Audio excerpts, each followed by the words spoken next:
income and placement in developmental writing courses. This is Fawcett's ALP students' reaction to the graph that was given by Peter Adams in fall of 2011. And the graph, which I'm about to show you, shows that the lower the family's income, the higher the likelihood that the student of that family will be tested into a developmental writing course. And here's the graph. You can see the income goes vertically. The higher the income, it correlates to a lower placement in developmental writing courses for students. So the graph shows a direct correlation. I wanted to see how my students reacted to this, but first I wanted to give another viewpoint, and that is of researcher Gloria Ladson-Billings, who cited a National Center for Education Statistics study in 2001 that asserts that even when the incomes of African Americans and whites were comparable, the achievement gap still existed in standardized testing. Now, Billings' citation doesn't necessarily explicitly disagree with the graph on family income and developmental education placement, but it does offer the fact that the achievement gap may not rest solely on the lack of income. In fact, and because of time I have to skip to the bottom, she actually says that the major contributor to the achievement gap is the historical legacy of slavery that still affects African American students today. Well, I wanted to know how my students would react to this graph, so I gave them an initial short writing assignment, which is very similar, almost identical to that of Peter Adams's that he gave at the beginning of the semester. I asked them to basically tell me why they thought they were placed into this developmental writing course at CCBC.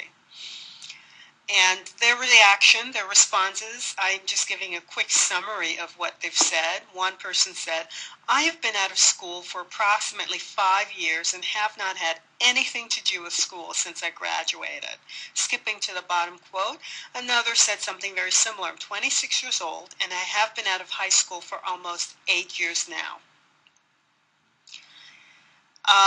So the summary basically is that most, if not all of them, said that their being out of school for some time contributed to their being placed into the developmental writing class. I asked them some follow-up questions, which I had them post on the discussion board for all to see. The first, of course, is view the graph and see if you can interpret the graph and the correlation. 100% of them were able to interpret it. They saw that there was a difference there was definitely a correlation between family income and developmental writing education placement. I also asked them the following questions in addition. Do students have control over the income bracket that their family falls into?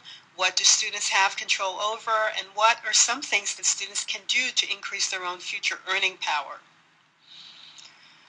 Most of them responded in this way.